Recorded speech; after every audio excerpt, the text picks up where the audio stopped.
नया अंक लेकर के हम आपके सामने हाजिर हैं। करंट अफेयर्स के टॉपिक जो भी हम आपको बताते हैं, उसका मकसद यही है कि आपकी प्रीलिम्स, मेंस और इंटरव्यू की तैयारी तीनों में जो है आपको जो भी टॉपिक समझाए जाएँ, वो टॉपिक आपकी मदद करें। प्रीलिम्स में कोई भी कांसेप्ट को समझने में, मेंस में आपके आंसर में डाइवर्सिफिकेशन लाने में और इंटरव्यू में जो है वो फैक्ट को समझने में। वेनेजुएला में आपने देखा होगा कि करीबन 7.2 इंटेंसिटी का अर्थक्वेक जो वहाँ पर आया, उसकी वजह से जो भी जान-माल की हानि हुई है, वह एक तरह से बताया जा रहा है कि पिछले 126 साल के इतिहास में सबसे जो है तेज अर्थक्वेक था। 7.2 से 7.5 की उसकी इंटेंसिटी मापी गई।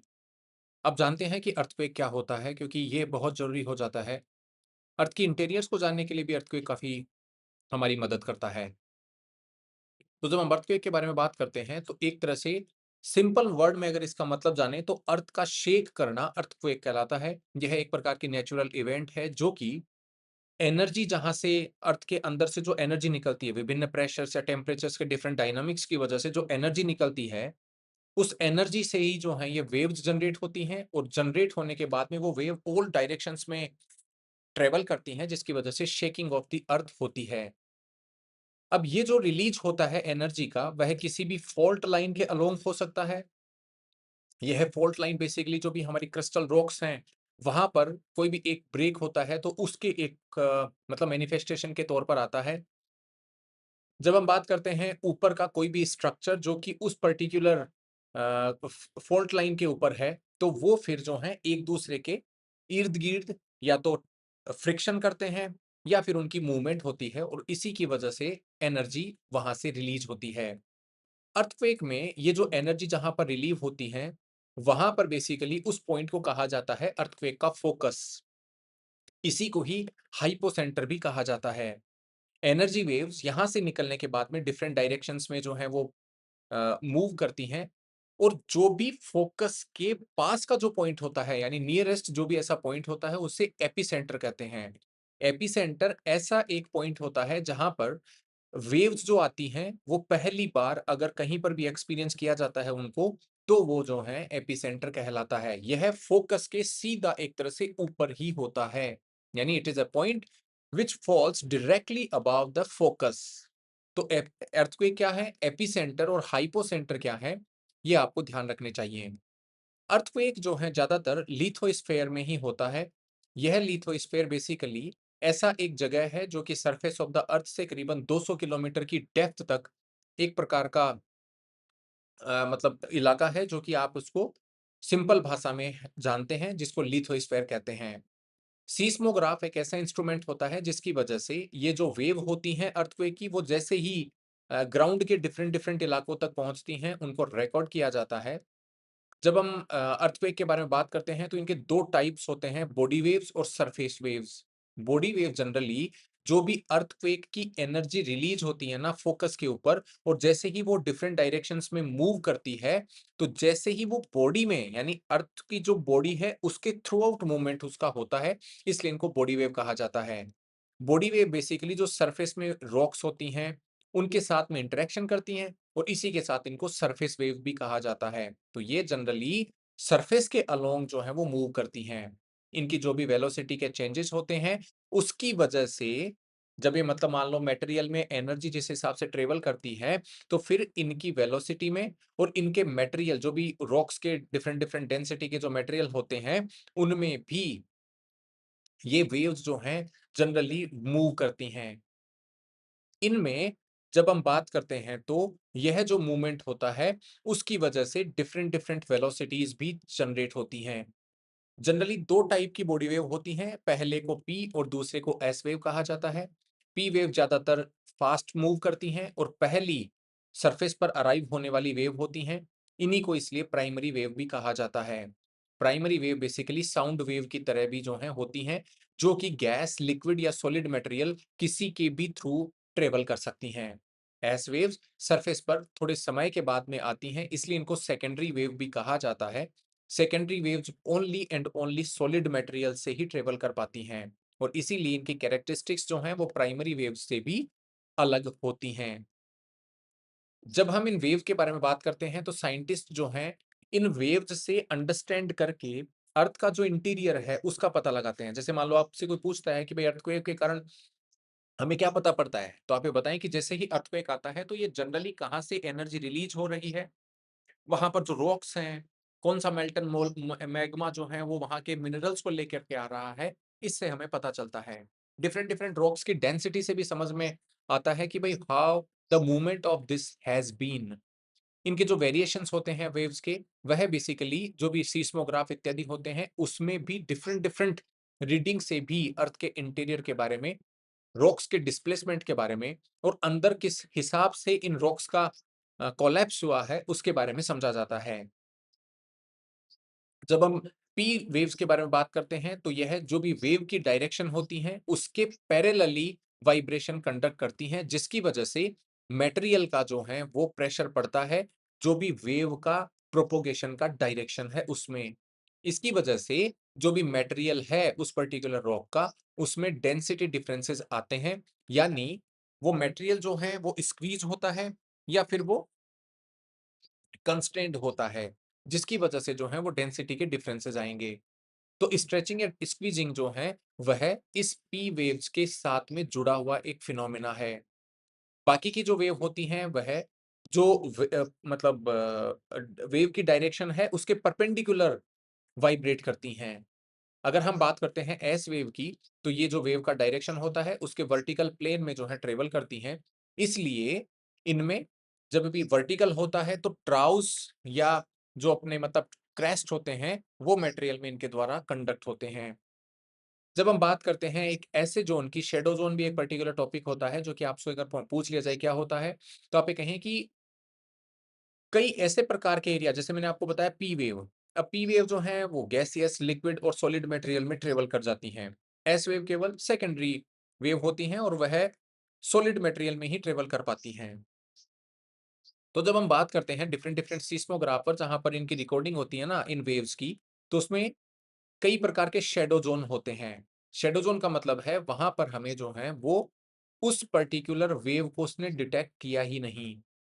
तो जब पी और एस वेव के शैडो ज़ोन के बारे में बात करते हैं, तो 145 डिग्री जो है एपिसेंटर से, वहाँ पर पी वेव्स तो होती हैं, लेकिन एस वेव्स नहीं होती।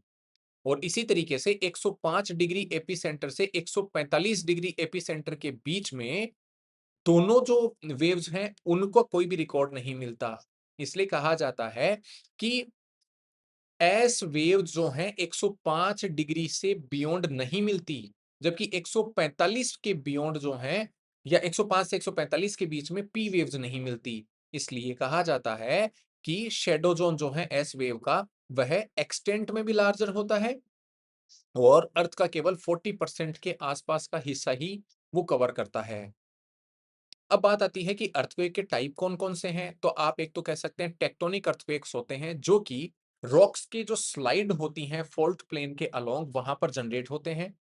ऐसे ही टेक्टोनिक की एक स्पेशल क्लास होती है जिसको हम वोल्केनिक अर्थक्वेक भी कहते हैं, लेकिन ये उन्हीं इलाकों में आते हैं जहाँ पर एक्टिव वोल्केनोज़ होते हैं।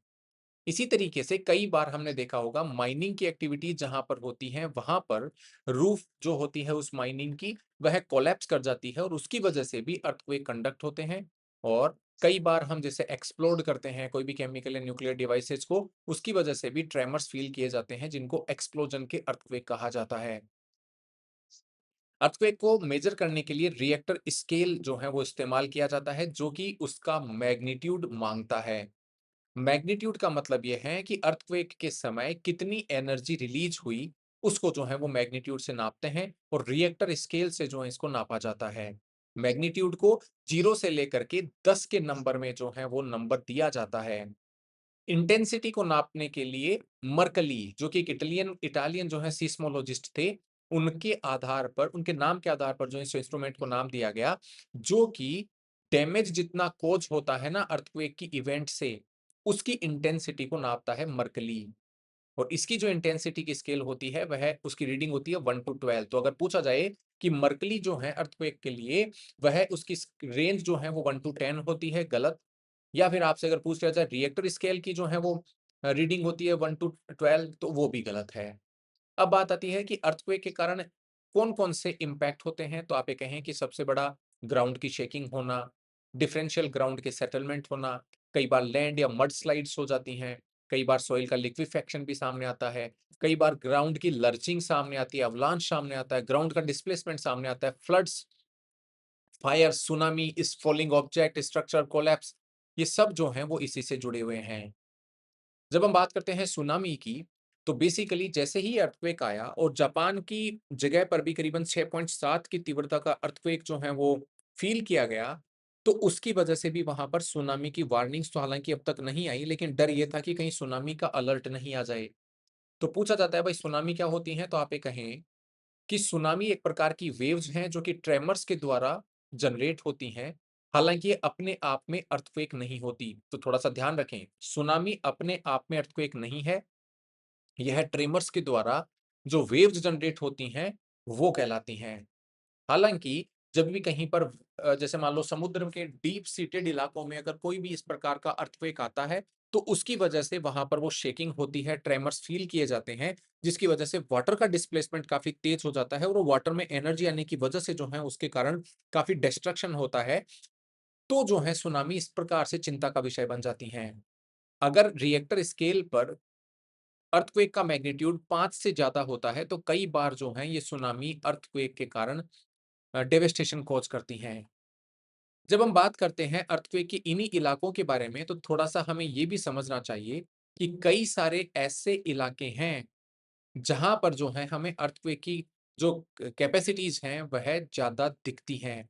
और इस पर्टिकुलर सिस्मिक बेल्ट के इलाके को हम सरकम पैसिफिक बेल्ट कहते हैं, जो कि north America, south America, east Asia के कोस्टल मार्जिन्स पर स्थित है और यह जो भी पैसिफिक ओशियन है, उसके ईस्टर्न या वेस्टर्न मार्जिन को मतलब नोटेट करता है और इसकी वजह से करीबन 60 इसी की इलाके में 65% के आसपास जो टोटल अर्थक्वेक हैं, वो आते हैं। जब हम बात करते हैं वेस्टर्न मार्जिनल ज़ोन्स की, तो इसमें रॉकीज़ का इलाका और एंडीज़ माउंटेन की चेन्स आती हैं। अमेरिकन प्लेट के नीचे जो पैसिफिक मतलब ओशियन की प्लेट जो दबी हुई है, उसकी वजह से कई बार कन्वर्जेंट प्लेट बाउंड्रीज़ के में भी इस प्रकार की मूवमेंट दिखने को मिलती हैं। ईस्टर्न मार्जिनल जो ज़ोन है, स्पेशली कामचत्का, सैंकलिन, जापान, फिलीपींस इत्यादि के एक आइलैंड आर्क के तौर पर जो है ये ईस्टर्न मार्जिनल ज़ोन है, जहाँ पर अर्थक्वेक जो है वह पैसिफिक और एशियाटिक जो प्लेन्स हैं और उन्हीं के साथ में जो वोल्केनिक एक्टिविटी है, उसके कारण जनरेट होते हैं। तो कई बार पूछ लिया जाता है कि जो ईस्टर्न मार्जिनल ज़ोन्स हैं, वहाँ पर अर्थक्वेक के क्या-क्या कारण हैं? तो वहाँ पर आप ये बता सकें। इसी तरीके से दूसरा एक बेल्ट है मिड कॉन्टिनेंटल बेल्ट, जो कि एल्पाइन माउंटेन्स और उनके जो भी यूरोपियन मेडिटेरेनियन सी में, नॉर्दर्न अफ्रीका में, ईस्टर्न अफ्रीका में, हिमालयाज़ में जो इलाके हैं, उसके एक तरह से ये मिड कॉन्टिनेंटल बेल्ट कहलाता है। यह हिमालयाज़ नॉर्थ, म्यांमार ईस्टर्न इलाके में, सुलेमन और किथार जो ज़ोन्स हैं वेस्ट में, एक तरह से वहाँ पर जो है बंधा हुआ इलाका है, जहाँ पर पूरे विश्व के करीबन 21% आने वाले अर्थक्वेक्स रिकॉर्डेड होते हैं। इसी तरीके से मिड अटलांटिक रिज है, जो कि मिड अटलांटिक रिज और कई सारे ऐसे आइलैंड हैं उसके आस-पास, वहाँ पर होता है और यह प्लेट्स के अपोज़िट मूवमेंट की वजह से ऐसा वहाँ पर पाया जाता है। यहाँ पर हालाँकि वोल्केनिक इरप्शंस और अर्थक्वेक की मॉडरेट इंटेंसिटी ही देखी जाती है। जब हम भारत के बारे में बात करते हैं अर्थक्वेक की, तो भारत का भी जो सीस्मिक ज़ोन मैप है, उसमें करीबन 59% जो हमारा लैंड का एरिया है, उसमें कई प्रकार के हज़ार्ड के डैमेजेस के बारे में ज़ोन्स में डिवाइड हमने कर रखा है। Zone 5 very high risk zone कहलाता है। ज़ोन 4 जो कि हाई रिस्क ज़ोन है, ज़ोन 3 मॉडरेट है, ज़ोन 2 जो है वो लो रिस्क ज़ोन है। जब हम ज़ोन 5 के बारे में बात करते हैं, तो ये हमारा नॉर्थ ईस्ट वाला इलाका, हिमालयन के बेल्ट, जम्मू-कश्मीर का छोटा-सा इलाका, गुजरात के आस-पास का इलाका जो है, उसमें इसकी गिनती आती है। ज़ोन 4 में इन्हीं इलाकों के जो बारे में बोला मैंने, उसके आस-पास के जो इलाके हैं, वो थोड़ी-सी मॉडरेट इंटेंसिटी में हो जाते हैं, लेकिन इनकी भी जो इंटेंसिटी है, वह हाई रिस्क की है। ज़ोन 3 में राजस्थान, फिर गुजरात या फिर वेस्टर्न घाट्स वाले इलाके, उड़ीसा के आसपास के क्षेत्र, पश्चिम बंगाल के आसपास के क्षेत्र, ये सारे जो हैं उस श्रेणी में आते हैं। ज़ोन 2 में भारत का करीबन 41% एरिया आता है, जो कि रिलेटिवली जो है वो सेफ़र है और इसमें भी राजस्थान का मेजॉरिटी इलाका, कर्नाटका, आंध्र प्रदेश, तेलंगाना इत्यादि जो हैं वो ज़ोन्स आते हैं।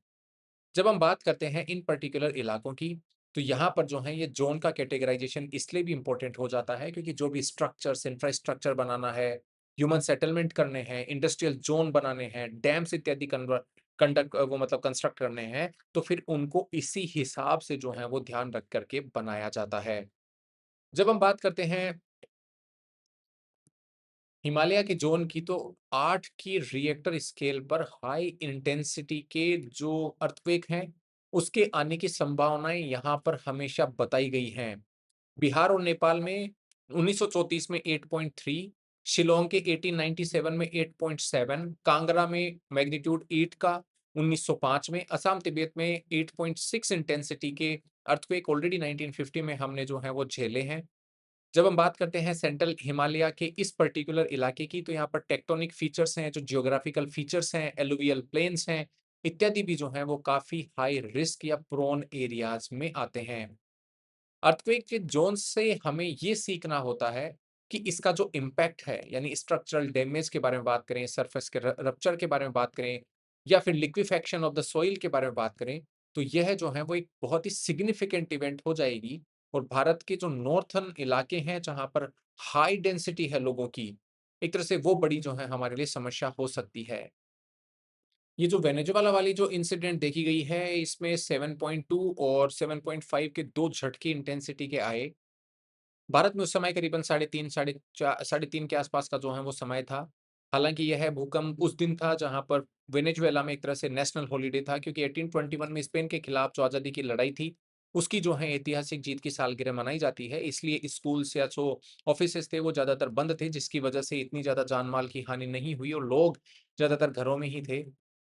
भूकंप से करीबन 10,000 लोगों के मारे जाने की आशंका अभी तक बताई जा रही है। इसका जो केंद्र था, वह काराकस जो उसकी राजधानी है, उसी के आसपास का बताया जा रहा है।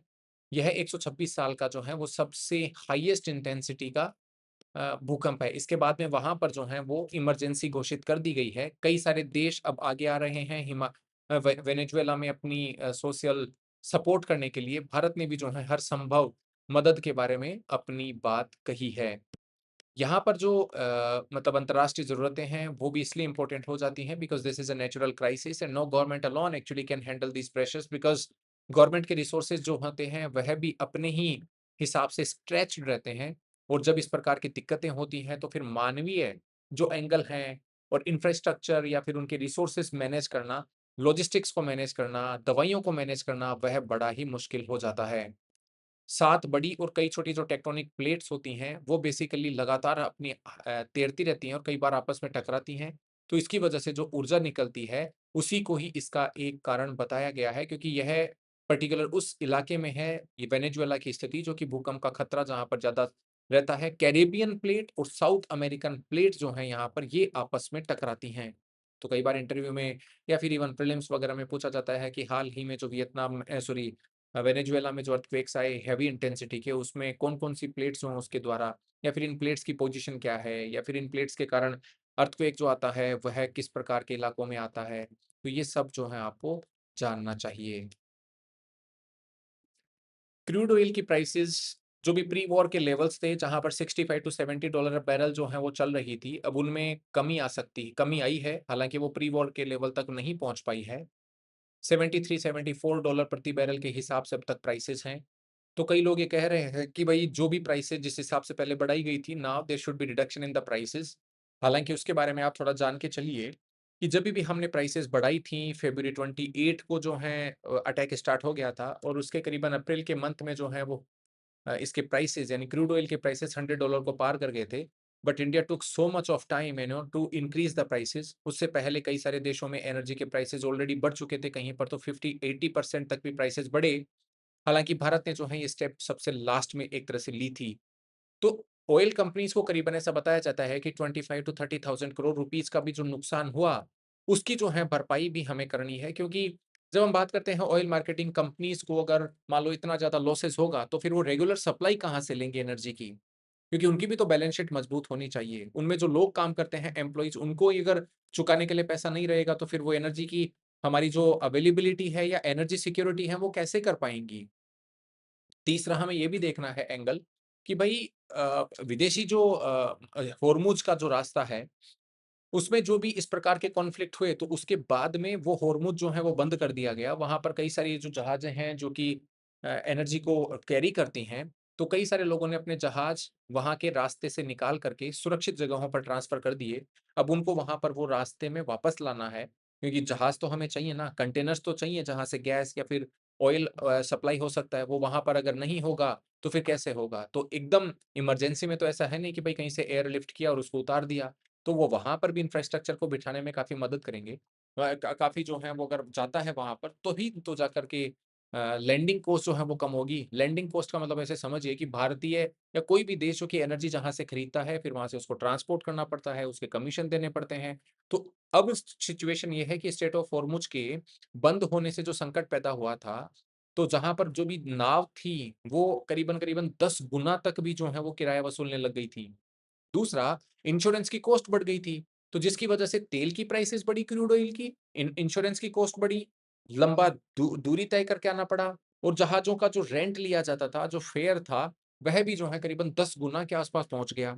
तो लैंडिंग कॉस्ट तो बढ़नी थी, तो उसकी वजह से भी जो है ऑयल मार्केटिंग कंपनीज़ हमारे यहाँ पर काफ़ी घाटे में थी, तो उस घाटे को थोड़ा-सा उबारा जाए, तो इसके लिए जो है हमें हो सकता है थोड़ा वेट करना पड़े। लेकिन जब हम बात करते हैं एनर्जी की इन बढ़ती हुई प्राइसेज़ की, तो ओवरऑल इकोनॉमी को भी ये काफ़ी नुकसान करता है। क्योंकि एक तो डायरेक्ट पॉकेट पर तो असर पड़ता ही है। इससे ट्रांसपोर्टेशन, इससे लॉजिस्टिक्स, इससे कॉस्ट पुश जो इन्फ्लेशन है वह बढ़ती है, जिसकी वजह से आम लोगों की ज़िंदगी में जो है वो बड़े खतरे पैदा होते हैं। एनर्जी सिक्योरिटी बहुत इम्पोर्टेंट है किसी भी विकासशील देश को विकसित बनाने में या फिर उसकी ऊर्जा ज़रूरतें या बहुत सारे जो देश के लोग गरीब होते हैं, उनको वहाँ से बाहर निकालने के लिए। Because when a particular person is to be brought out from poverty levels तब उनको सस्ती मात्रा में एनर्जी अवेलेबल अगर नहीं करवाई गई, तो फिर वो ट्रेडिशनल सोर्सेज़ के ऊपर डिपेंडेंट रहते हैं। ट्रेडिशनल सोर्सेज़ उनको कितने मिल जाएँगे? फ़ॉसिल जो मतलब लकड़ियाँ वगैरह हैं, उनको बायोमास को अगर वो जलाएँगे, तो उससे फिर कार्बन एमिशंस ज़्यादा होंगे, उसकी वजह से एनवायरनमेंट को भी नुकसान होता है। तो ये जो है सारे एंगल हमें देखने पड़ते हैं और आपको भी डाइवर्सिटी समझनी चाहिए। सुप्रीम कोर्ट ने एक बार फिर से एक अहम फैसला देते हुए कहा है कि भई यूज़र फीस जो चार्जेस होते हैं गवर्नमेंट एजेंसीज़ के और प्राइवेट एजेंसीज़ के, तो प्राइवेट एजेंसीज़ को हम ये बाध्य नहीं कर सकते कि you have to charge less for a particular service. उसका तरीका ये है कि भई उसका कारण भी ये बताया जाता है कि जब हम पब्लिक सेक्टर की कंपनीज़ के बारे में बात करते हैं, तो उनको तो जो है सरकार अगर कोई भी घाटा होता है, तो बजटरी बेनिफिट्स इत्यादि प्रोवाइड कर देती हैं। कई सारे अन्य बेनिफिट भी उनको प्रोवाइड होते हैं।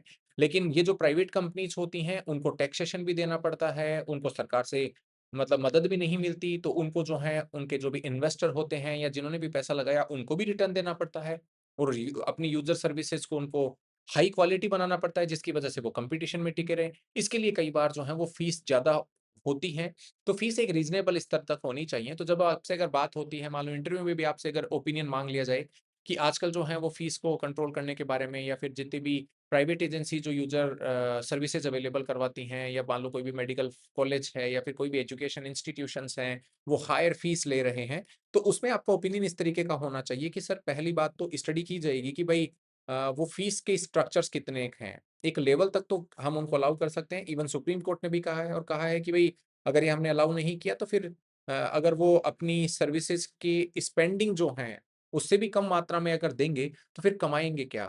अपना खर्चा कैसे चलाएँगे और हानि कितनी दिन तक जो है वो झेली जा सकती है? यानी how much loss you can incur, you have to certain time take action to continue your business या to provide sustainability to the business. तो वो भी एक कारण है, तो वहाँ पर आराम से जो है आप अपना इस प्रकार का आंसर दें क्योंकि कई बार क्या होता है, हम भावनाओं में बह करके कह देते हैं कि नहीं सर रेगुलेट करनी चाहिए फीस को, पब्लिक मतलब जो है वो वेलफेयर का काम है, पब्लिक वेलफेयर का भी काम है but you have to also think about all those people who are dependent on the private industries. They should not go overboard because education and health या इस प्रकार की जो सेवाएँ हैं, वह सोशल सर्विस की भी सेवाएँ होती हैं, लेकिन हम इतना भी नहीं कर सकते कि उन चीज़ों को जो है हम दरकिनार कर दें और फिर जो है हम उस प्राइवेट सेक्टर के जो लोगों ने निवेश किया, उसकी कमर ही तोड़ दें। तो आज हम यहीं रुकेंगे। ये जितने भी टॉपिक्स होते हैं, उनको आप अच्छे से समझें। कोई और भी अगर आपका सुझाव है कि सर इस टॉपिक को आप कवर करें, तो भी हम करने की कोशिश करेंगे। अगर आपको अच्छा लगता है तो लाइक करें, शेयर करें और इसी तरीके से बने रहें। Thank you very much.